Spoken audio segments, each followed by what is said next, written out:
Hi hello ಎಲ್ಲರಿಗೂ ನಮಸ್ಕಾರ. ನೀವು ನೋಡ್ತಾ ಇದ್ದೀರಾ SATS sat session YouTube Kannada channel. ಆತ್ಮೀಯ ಶಿಕ್ಷಕ ಬಂಧುಗಳೇ, ಬನ್ನಿ ಇವತ್ತಿನ ಒಂದು ವಿಡಿಯೋದಲ್ಲಿ ನಾನು CC ರಿಸಲ್ಟನ್ನು ನಾವು ಎಂಟ್ರಿ ಮಾಡಿರ್ತೀವಲ್ವ, ಹಾಗೂ ಅಟೆಂಡೆನ್ಸನ್ನು ಎಂಟ್ರಿ ಮಾಡಿರ್ತೀವಿ. ಸೊ ನಾವು ಇನ್ನೇ ಪ್ರಮೋಷನ್ ಆಪ್ಷನ್ ಬಿಟ್ಟಿದ್ದಾರೆ. ನಾವು ಮಕ್ಕಳನ್ನ ಪ್ರಮೋಷನ್ ಮಾಡೋದಕ್ಕೂ ಮೊದಲು CC ರಿಸಲ್ಟು ಅಟೆಂಡೆನ್ಸು ಕಡ್ಡಾಯವಾಗಿ ಎಂಟ್ರಿ ಮಾಡಿರಲೇಬೇಕು. ಸೊ ಅದನ್ನು ಚೆಕ್ ಮಾಡಿಕೊಂಡು ನಾವು ಮುಂದೆ ಪ್ರಮೋಷನನ್ನು ಮಾಡಬೇಕಾಗುತ್ತೆ. ಸೊ ಯಾವ ರೀತಿ CC ರಿಸಲ್ಟ್ ಎಂಟ್ರಿ ಆಗಿದೆ ಎಲ್ಲ ಸಬ್ಜೆಕ್ಟು ಎಲ್ಲ ಎಕ್ಸಾಮ್ ಟೈಪಿಗೂ ಅಂತ ಯಾವ ರೀತಿ ಚೆಕ್ ಮಾಡೋದು, ಅಟೆಂಡೆನ್ಸ್ ಯಾವ ರೀತಿ ಚೆಕ್ ಮಾಡೋದು ಅಂತ ಎರಡು ಮಾಹಿತಿನ ಈ ಒಂದು ವಿಡಿಯೋದಲ್ಲಿ ನಾನು ನಿಮಗೆ ತಿಳಿಸಿಕೊಡ್ತೇನೆ. ಈ ಎರಡು ಮಾಹಿತಿ ನೀವು ತಿಳ್ಕೊಂಡ್ರೆ ಪ್ರಮೋಷನ್ ಮಾಡೋದು ನಿಮಗೆ ತುಂಬ ಸುಲಭ ಆಗುತ್ತೆ. ಓಕೆನಾ? ಕೆಲವು ಸಾರಿ ಪ್ರಮೋಷನ್ ಮಾಡುವ ಸಂದರ್ಭದಲ್ಲಿ CC result not filled, attendance not filled ಅಂತ ಬಂದಿರುತ್ತೆ. ಸೊ ಆ ಸಮಸ್ಯೆ ಬರಬಾರ್ದು ಅಂದರೆ ನೀವು ಮುಂಚೆನೇ ಆ ಸಮಸ್ಯೆ ತಿಳ್ಕೊಂಡಿರಬೇಕು, ಎಲ್ಲಿ ಅಟೆಂಡೆನ್ಸ್ ಫಿಲ್ ಆಗಿಲ್ಲ, ಯಾವುದು CC ರಿಸಲ್ಟ್ ಫಿಲ್ ಆಗಿಲ್ಲ ಅಂತ. ಸೊ ಅದನ್ನ ಯಾವ ರೀತಿ ಚೆಕ್ ಮಾಡೋದು ಅಂತ ಈ ಒಂದು ವಿಡಿಯೋದಲ್ಲಿ ನಾನು ನಿಮಗೆ ತಿಳಿಸಿಕೊಡ್ತೇನೆ. ಬನ್ನಿ ಹಾಗಾದರೆ ವಿಡಿಯೋ ಶುರು ಮಾಡೋಣ. ಶುರು ಮಾಡೋ ಮೊದಲು ನೀವು ಹೇಳಿದ್ರೆ ಮೊದಲ ಬಾರಿಗೆ ನನ್ನ ಯೂಟ್ಯೂಬ್ ಚಾನಲ್ ನೋಡ್ತಾ ಇದ್ದರೆ SATSಗೆ ಸಂಬಂಧಪಟ್ಟ ಹೊಸ ಅಪ್ಡೇಟ್ಗೆ ನಮ್ಮ ಸ್ಯಾಟ್ ಸೊಲ್ಯೂಷನ್ ಯೂಟ್ಯೂಬ್ ಕನ್ನಡ ಚಾನಲ್ಗೆ ಸಬ್ಸ್ಕ್ರೈಬ್ ಮಾಡ್ಕೊಳ್ಳಿ, ಅಪ್ಡೇಟ್ ಪಡಿತಾ ಇರಿ. ಬನ್ನಿ ಹಾಗಾದರೆ ವಿಡಿಯೋ ಶುರು ಮಾಡೋಣ. ಓಕೆ, ಮೊದಲನೇದಾಗಿ ನೀವೇನು ಮಾಡಬೇಕಪ್ಪ ಅಂದರೆ ಸ್ಯಾಟ್ಸ್ ಓಪನ್ ಮಾಡ್ಕೊಳ್ಳಿ. ಲಾಗಿನ್ ಆದಮೇಲೆ ಇಲ್ಲಿ ರಿಪೋರ್ಟ್ಸ್ ಅಂತ ಒಂದು ಆಪ್ಷನ್ ಇದೆ ಅಲ್ವಾ, ಆ ರಿಪೋರ್ಟ್ಸ್ ಮೇಲೆ ಕ್ಲಿಕ್ ಮಾಡ್ಕೊಳ್ಳಿ. ಆ ರಿಪೋರ್ಟ್ಸಲ್ಲಿ ಹಾಗೆ ಸ್ಕ್ರಾಲ್ ಮಾಡ್ತಾ ಬನ್ನಿ. ಮೊದಲನೇ ಆಪ್ಷನ್ ಇದೆ MIS ರಿಪೋರ್ಟ್ ಅಂತ, ಅದ್ರ ಮೇಲೆ ಕ್ಲಿಕ್ ಮಾಡ್ಕೊಳ್ಳಿ. ಸೊ ಅದ್ರ ಮೇಲೆ ಕ್ಲಿಕ್ ಮಾಡಿ ಆದಮೇಲೆ ಇಲ್ಲಿ ಎರಡು ಆಪ್ಷನ್ ಇದೆ, SATS dynamic report, result monitoring report ಅಂತ. ನಾನೀಗ ರಿಸಲ್ಟ್ ಮಾನಿಟರಿಂಗ್ ರಿಪೋರ್ಟ್ ಮೇಲೆ ಕ್ಲಿಕ್ ಮಾಡ್ತೇನೆ.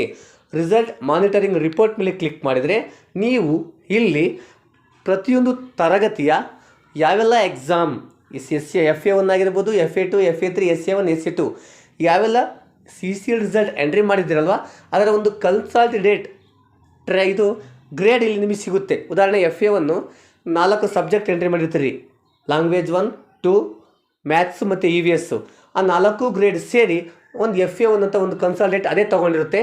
ಸೊ ಆ ರಿಸಲ್ಟನ್ನು ನಾನು ಯಾವ ರೀತಿ ಚೆಕ್ ಮಾಡೋದಂತ ಈಗ ತೋರಿಸ್ತೇನೆ. ಸೊ ಈ ರೀತಿ ಒಂದು ಎಂಟ್ರಿಫೇಸ್ ಕಾಣುತ್ತೆ ನೋಡಿ. ಇಲ್ಲಿ ಸ್ಟ್ಯಾಂಡರ್ಡ್ ಇದೆಯಲ್ವಾ, ಈ ಸ್ಟ್ಯಾಂಡರ್ಡ್ ಜಾಗದಲ್ಲಿ ನಾವು ಫಸ್ಟ್ ಸ್ಟ್ಯಾಂಡರ್ಡ್ ಸೆಲೆಕ್ಟ್ ಮಾಡ್ಕೋಬೇಕು. ಅಕಾಡೆಮಿಕ್ ಇಯರ್ 23, 24 ಸೆಲೆಕ್ಟ್ ಮಾಡ್ಕೊಳ್ಳಿ. ಸರ್ಚ್ ಮೇಲೆ ಕ್ಲಿಕ್ ಮಾಡಿ.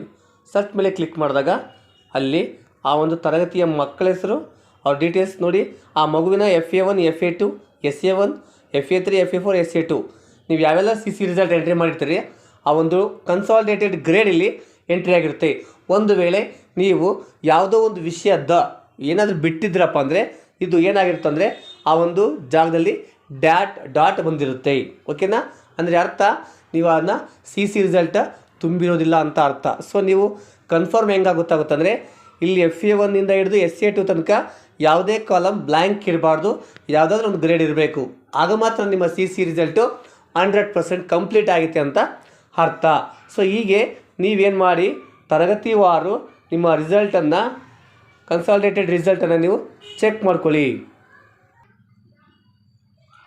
ಸೊ ಈಗ ನಾನು ಹೀಗೆ ತರಗತಿವಾರು ನೀವು ರಿಸಲ್ಟನ್ನು ಚೆಕ್ ಮಾಡ್ಕೊಳ್ಳಿ. ನೆಕ್ಸ್ಟ್ ಈಗ ನಾನು 5ನೇ ತರಗತಿ ಹಾಕ್ತೀನಿ, ಸರ್ಚ್ ಕೊಡ್ತೇನೆ.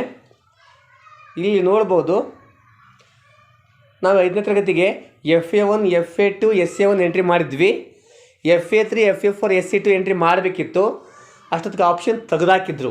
ಸೊ ಈಗ ಓಕೆ, ಆ್ಯಂಡ್ ಹಾಗಾಗಿ ಎಂಟ್ರಿ ಮಾಡಿಲ್ಲ, ಹಾಗಾಗಿ ಅಲ್ಲಿ ಡ್ಯಾಶ್ ತೋರಿಸುತ್ತೆ. ಮತ್ತು ಇವಕ್ಕೆ ಹೆಂಗಪ್ಪ ಅಂದರೆ ಮುಂದೆ ಆಪ್ಷನ್ ಮೇ ಬಿ ಬಿಡ್ತಾರೆ. ಸೊ ಬಿಟ್ಟಾಗ ಇದ್ರ ಬಗ್ಗೆ ಮುಂದೆ ಮಾಹಿತಿಯನ್ನು ಕೊಡ್ತೇನೆ, ಅದು ಯಾವ ರೀತಿ ಕಂಪ್ಲೀಟೆಡ್ ಮಾಡಬೇಕು ಅಂತ. ಸೊ ಓಕೆನಾ?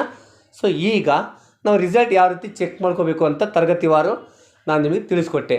ನೆಕ್ಸ್ಟ್ ಈಗ ಅಟೆಂಡೆನ್ಸ್ ಕೂಡ ನಾವು ಎಂಟ್ರಿ ಮಾಡೋದನ್ನು ಕನ್ಫರ್ಮ್ ಮಾಡ್ಕೊಳ್ಬೇಕು. ಸೊ ಯಾವ ರೀತಿ ಅಂದರೆ ನಾವು ಸ್ಟೂಡೆಂಟ್ ಮ್ಯಾನೇಜ್ಮೆಂಟ್ ಕ್ಲಾಸ್ 1 to 10ಗೆ ಬನ್ನಿ, ಅದರಲ್ಲಿ ಅಟೆಂಡೆನ್ಸ್ ಡೀಟೇಲ್ಸ್ಗೆ ಬನ್ನಿ, ಅಟೆಂಡೆನ್ಸ್ ಎಂಟ್ರಿ ಫಾರಮ್ಗೆ ಬನ್ನಿ. ಅಟೆಂಡೆನ್ಸ್ ಎಂಟ್ರಿ ಫಾರಮ್ಗೆ ಬಂದುಬಿಟ್ಟು ನಾವಲ್ಲಿ ಅಟೆಂಡೆನ್ಸ್ ಎಂಟ್ರಿ ಮಾಡಿರೋದನ್ನು ಖಚಿತಪಡಿಸಿಕೊಳ್ಬೋದು. ವರ್ಷ ಪೂರ್ತಿ ಅಲ್ಲಿ ಒಂದು PDF ರೂಪದಲ್ಲಿ ಡೌನ್ಲೋಡ್ ಆಗುತ್ತೆ. ಇಲ್ಲಿ ಏನೂ ಎಂಟ್ರಿ ಮಾಡೋ ಅವಶ್ಯಕತೆ ಇಲ್ಲ. ನೀವು ಅಕಾಡೆಮಿಕ್ ಇಯರ್ ಒಂದನ್ನು ಚೇಂಜ್ ಮಾಡ್ಕೊಳ್ಳಿ. ಚೇಂಜ್ ಮಾಡಿ ಇಲ್ಲಿ ಪ್ರಿಂಟ್ ಅಂತ ಒಂದು ಆಪ್ಷನ್ ಇದೆಯಲ್ಲ, ಆ ಪ್ರಿಂಟ್ ಮೇಲೆ ಕ್ಲಿಕ್ ಮಾಡಿ.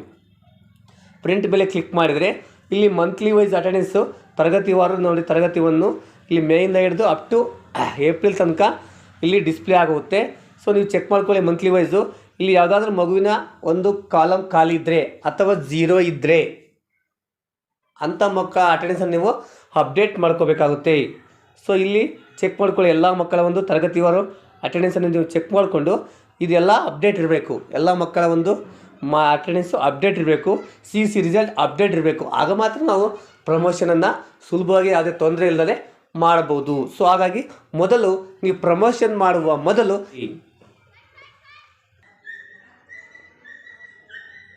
ಸೊ ಹೀಗೆ ನೀವೇನು ಮಾಡಿ, ಮಕ್ಕಳ ಒಂದು CC ರಿಸಲ್ಟು ಹಾಗೂ ಅಟೆಂಡೆನ್ಸನ್ನು ಎಂಟ್ರಿ ಮಾಡಿ ನಂತರ ನೀವು ಪ್ರಮೋಷನನ್ನು ಮಾಡಬೇಕಾಗುತ್ತೆ. ಸೊ ಹಾಗಾದರೆ ಪ್ರಮೋಷನ್ ಯಾವ ರೀತಿ ಮಾಡೋದು ಅನ್ನೋದನ್ನು ನಾನು ನೆಕ್ಸ್ಟ್ ವೀಡಿಯೋದಲ್ಲಿ ನಿಮಗೆ ತಿಳಿಸ್ಕೊಡ್ತೇನೆ. ಈ ಮಾಹಿತಿ ನಿಮಗೆ ಇಷ್ಟ ಆಯಿತು ಅಂದ್ಕೊತೀನಿ.